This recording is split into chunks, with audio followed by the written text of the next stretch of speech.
Hello everyone, welcome back to my channel. तो आज फिर से स्टार्ट करते हैं सीक्वेंशियल सीरीज, इसका पार्ट सेकंड है शॉर्ट ट्रिक्स का। तो स्टार्ट करते हैं और पूरे एक एक क्वेश्चन एक एक सेकंड के अंदर उड़ा दोगे, ठीक है ना। तो स्टार्ट करते हैं। देखिए पहला क्वेश्चन आपका क्या है, if the seven term of AP is 40। आपका सेवन टर्म क्या दे रखा है एपी का 40, then what is the sum of 13 term. तो 13 टर्म का सम क्या होगा। देखिए ऐसे से क्वेश्चन बहुत सिंपल होते हैं, बच्चे करेंगे क्या, सबसे पहले आप करोगे क्या कि T7 निकालोगे और क्या एपी का है तो a plus n minus 1 into D करोगे और a प्लस और 7 माइनस 1 इंटू डी तो क्या कर लोगे a प्लस 6d करोगे। उसके बाद फिर बोल रहा है सम ऑफ 13 टर्म, तो सम ऑफ 13 टर्म बोलेगा तो क्या करोगे n by 2a plus n minus 1 into D करोगे। यहां पे ऐसे कैलकुलेट करोगे n की जगह 13/2 और 2a और n की जगह पे क्या करोगे 13 माइनस 1 क्या हो जाएगा 12 हो जाएगा। तो क्या करोगे 12d करोगे, ठीक है 12d करोगे। फिर आप क्या कर सकते हो 13/2 2 को कॉमन लोगे तो क्या हो जाएगा यहाँ पर a प्लस 6d और क्या हो जाएगा आपका 13 और उसके बाद a प्लस 6d की वैल्यू क्या दे रखी है, a प्लस 6d की वैल्यू आपका कितना दे रखा है, इसका वैल्यू 40 दे रखा है। तो यहाँ पे 40 से मल्टीप्लाई करोगे तो क्या जाएगा 520 आपका आंसर होगा। ये इतने करोगे क्वेश्चन नंबर 1 में आप इतने सॉल्व करके इस क्वेश्चन को सॉल्व करोगे। सबसे पहले आपका कॉन्सेप्ट, जितने भी कॉन्सेप्ट है ये ट्रिक्स का क्लास है, ये मत समझो ट्रिक्स का क्लास मैंने सीक्वेंस सीरीज के पूरे एक एक लेक्चर ले रखे हैं, जो बेसिक से ले रखा है वो जाके देख लेना, समझ में आ जाएगा, ठीक है ना। सम ऑफ n टर्म क्या होता है, टर्म लास्ट टर्म क्या होता है, सारा टर्म बता रखा है। तो देखिए इसमें सबसे पहले आपको समझने की क्या होता है, आपको जब भी कोई टर्म बोले एपी का टर्म बोले तो क्या आपको करना है a plus n minus 1 into D करना है। इनएट टर्म बोले तो इनएट टर्म बोलता है, तो अगर सम ऑफ टर्म बोलता है, सम ऑफ टर्म्स बोलता है तो क्या करते हो सम ऑफ टर्म के लिए n/2 2a plus n minus 1 into D करते हो, ठीक है ये करते हो ना। ये सारे कॉन्सेप्ट मैंने क्लास में अलग ले रखा है, वो देख लेना। तो देखो समझो, अब ये ट्रिक्स का क्लास है तो इतना आप करोगे नॉर्मल जो अच्छा होगा, मगर आपको क्या करना है एक सेकंड के अंदर उड़ाना। देखो क्या करना है, जब भी एक चीज ध्यान रखो, थोड़ा सा लॉजिक अप्लाई करना है। यहाँ पर देखो 7 टर्म है, कितना 40 दे रखा है, ठीक है। अब देखो 13 टर्म है तो देखो एक चीज याद रखना, n माइनस 1 होता है ना, जब भी देखो n माइनस 1 किया इसमें भी n माइनस 1 आ रहा है ना। तो देखो ध्यान से, देखो 7 में से एक गया कितना बचा 6 गया। देखो यहाँ बहुत ध्यान से समझने की जरूरत है, बहुत ज्यादा ध्यान से समझने की जरूरत है। देखो ट्रिक्स ऐसे ही बनता है, देखो ध्यान से। सबसे पहले यहाँ पर देखो 7 दे रखा है, ध्यान समझो 7 दे रखा है तो देखो 7 माइनस 1 करोगे क्या बचेगा 6 बचेगा। थोड़ा सा देर रुक जाओ, एक सेकेंड के लिए ट्रेन चला जाता है, फिर स्टार्ट करेंगे, ठीक है। बस थोड़ी सी वेट कर लो, थोड़ा सा वेट कर लो बस। तो देखो ध्यान से अब समझो, अब समझना क्या आपको, देखो ध्यान से समझना ये है कि आपको 7 में से माइनस 1 कर लिया, टर्म में से क्या बचा आपका 6 बचा। अब देखो क्या दे रखा 13 में से माइनस 1 कर लो, क्या बचेगा 12 बचेगा। जैसे ही ऐसा कभी फॉर्मेट आपको दिखा कि इसका दुगुना हो रहा है, जैसे ही देख 6 2 जा 12 हो रहा है, जब भी ऐसा फॉर्मेट देखेगा पता क्या करना है, सिंपली देखो समझ लो सीधा सा, जब भी ऐसा देखे कुछ नहीं करना है आपको ये जो 40 है उसको मल्टीप्लाई इसके टर्म से कर देना है। देखो 40 इंटू 13 आपका 520 राइट आंसर आ जाएगा। ऐसा ट्रिक्स है, समझ में आया, नहीं समझ में आया फिर से समझो क्या कि आपका टर्म दे रखा है 7, तो 7 माइनस x किया 6 हो गया, और 13 दे रखा है तो 13 में से एक क्या 12 हो गया। तो 12 जैसे हुआ तो इसका देखो 2 का मल्टीप्लायर है ना, 2 का मल्टीप्लायर है, आपको कुछ नहीं करना है। ये 6 को 2 से मल्टीप्लाई करो तो 12 आ जाएगा, कुछ नहीं करना है। आपका जो 40 दे रखा है उसको 13 से मल्टीप्लाई कर देना है, आपका राइट आंसर हो जाएगा। 40 जो है उसको 13 से मल्टीप्लाई करके उसका राइट आंसर हो जाएगा। समझ में आ गया होगा। अब दूसरे क्वेश्चन की बात करते हैं। If f1 is equal to f minus 1 abc are in AP, ये एपी में है तो आपका f डैश भैया जब ये एपी में है उसका इंटीग्रेशन करो, डिफरेंशिएशन करो, एडिशन करो, सब्ट्रैक्शन करो, मल्टीप्लिकेशन करो, कुछ भी करो।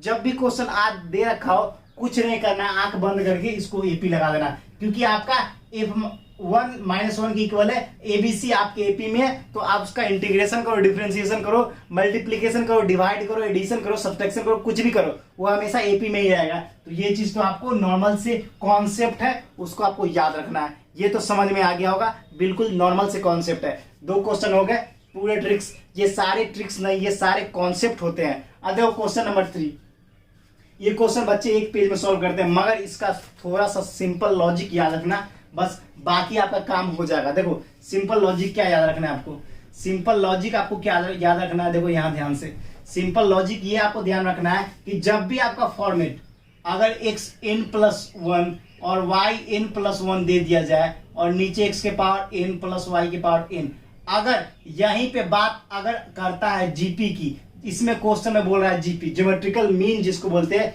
जीएम बोल लो इसको, क्या जीएम।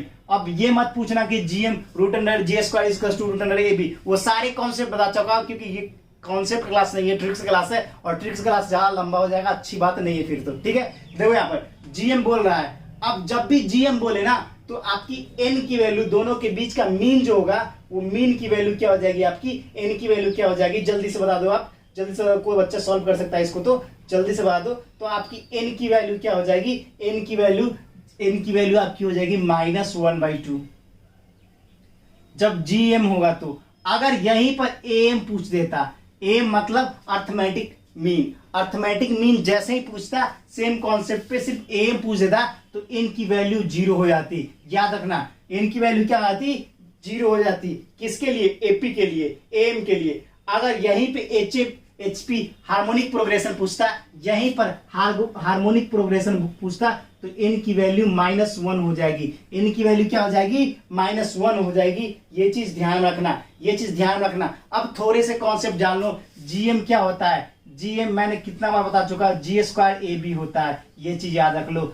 अगर एम की बात करें तो एम क्या होता है आपका, A+B/2 होता है। अगर वही बात करें एचपी का, तो एचपी का होता है 2AB A+B। ये सारे फॉर्मूले बहुत ज्यादा इंपॉर्टेंट है, मैंने प्रीवियस लेक्चर लेके एक एक बेसिक कॉन्सेप्ट ले रखा है। और एक और याद रखना आपका, M = GM = HM, और इस तीनों से मिलकर एक फॉर्मूला बनता है जो आपके हमेशा एग्जाम में क्वेश्चन आता है, G² = AH, G² = HF।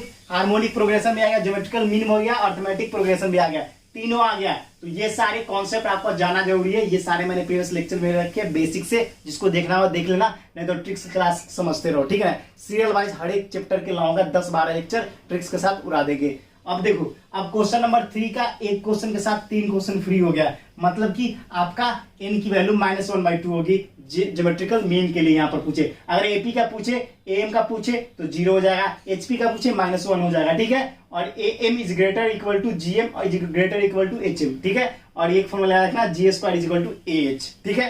अब देखो, अब आपका क्वेश्चन नंबर 4 है, बहुत ही सिंपल क्वेश्चन है, आप एक ही ट्रिक से इसको उड़ा सकते हो, मगर अगर जिस बच्चे को पता नहीं हुआ उसको तो बहुत टाइम लग जाएगा। देखो सिंपल सा लॉजिक है इसका लॉजिक क्या है समझो।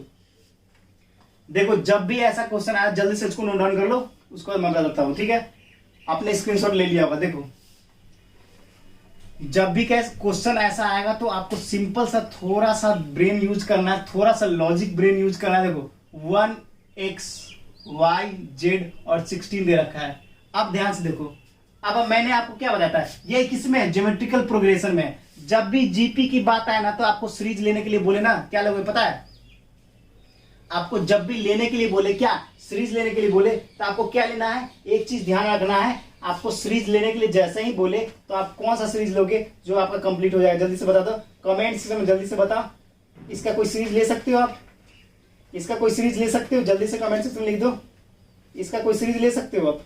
तो इसका एक सीरीज बहुत बढ़िया सा ले सकते हो आप। क्या इसको सीरीज बनाने के लिए आप क्या बोल सकते हो, जल्दी से देखो तो आप देख लो कुछ, देख लो कुछ, देख लो कुछ, ध्यान में आया नहीं आया। देखो इस सीरीज को खुद आप आंख बंद करके देखो, ये जीपी में है। अब देखो 1 के बाद 2 लेते हैं, 4 लेते हैं, 8 लेते हैं, 16 लेते हैं। अब ऐसा क्यों किया, ऐसा क्यों किया मैंने, 4 2 4 8 लिया। अब ध्यान से देखो 1 1 2 4 8 16 क्यों ले रहा। मान लीजिए मैंने मिडिल टर्म किसको ले लिया, मान लीजिए मैं मिडिल टर्म इसको ले रहा हूं, ठीक है। इसको इस 2 को ले रहा हूं, तो क्या हमने पढ़ा, G square is equal to root under A B. अगर जी स्क्वायर आपका क्या है, G is equal to root under A B, तो जी की वैल्यू अगर 2 होगी तो 4 इंटू 1 क्या हो जाएगा, ये भी 2 होगा, मतलब बराबर हो रहा है, मतलब ये सीरीज ठीक है। तो आपको ये थोड़ा थोड़ा सीरीज देख के कुछ समझ में आ रहा है। 2 4 8 16, अगर यहाँ पर जीपी है इसलिए मैंने 2 4 8 लिया। हमेशा जीपी में सीरीज जब भी लेना हो 2 4 8 लेना, याद रखना है, ये याद कर लो, 2 4 8 लेना, और इसको ऐड करना है 2 4 और 8, कितना हो जाएगा, 14 हो जाएगा। तो 14 आपका राइट आंसर हो जाएगा। अगर यहीं पे आपको बोलता क्या, एचपी बोलता है, एचपी के लिए 632 ले लेना हमेशा, क्या 632। अगर जीपी की बात करें, जीपी के तो हो गया, जीपी के लिए मैंने क्या बोला 2 4 8 ले लेना। अगर यहीं पे आपका एपी की बात करें तो 2 4 6 ले लेना, ठीक है, सिंपल सा, कोई भी कुछ भी ले सकते हो, ठीक है, ध्यान से। लेकिन आपको एचपी का ध्यान रखना है और जीपी का 248 और 632, ठीक है। ये सारा कॉन्सेप्ट आपका ट्रिक्स के साथ जो सॉल्व हो गया, सारे क्वेश्चन को मात्र आप बहुत कम टाइम में, बहुत कम सेकंडों में सॉल्व कर सकते हो, बशर्ते आपको एक बार पता होना चाहिए। तो फिर मिलते हैं नेक्स्ट वीडियो में। अगर आपको ये वीडियो पसंद आ रहा है, लाइक सब्सक्राइब शेयर बिल्कुल करते हुए आना। फिर मिलते हैं नेक्स्ट वीडियो में, फिलहाल इतना ही, और आपको कैसा लगा कमेंट्स में जरूर लिखना। तो फिर जय हिंद, जय भारत, वंदे मातरम।